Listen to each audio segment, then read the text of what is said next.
An absolute disaster. That's what the head of Nashville's public library says if voters pass a proposed referendum to repeal the Metro property tax hike. News Channel 5's Kelsey Gibbs tells us what this could mean for the library system and how you might have to go much farther to check out a book.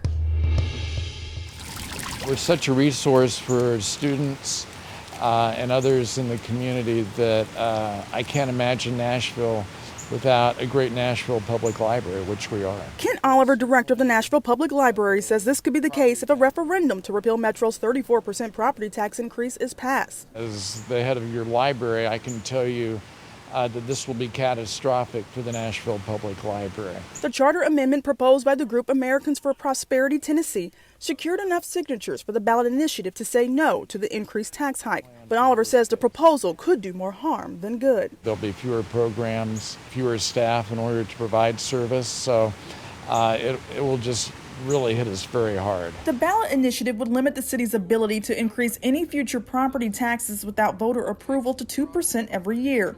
But Mayor John Cooper says it would create a $332 million shortfall. He says emergency response will be affected, roads unpaved, trash uncollected, and schools unrecognizable. We are as essential as any department can be, and really trying to meet the goals of this administration. Oliver says the library could face a $5 or $5.5 million deficit in just 6 months, closing several of the 21 Metro Library locations. We are looking at how many locations could remain open right now.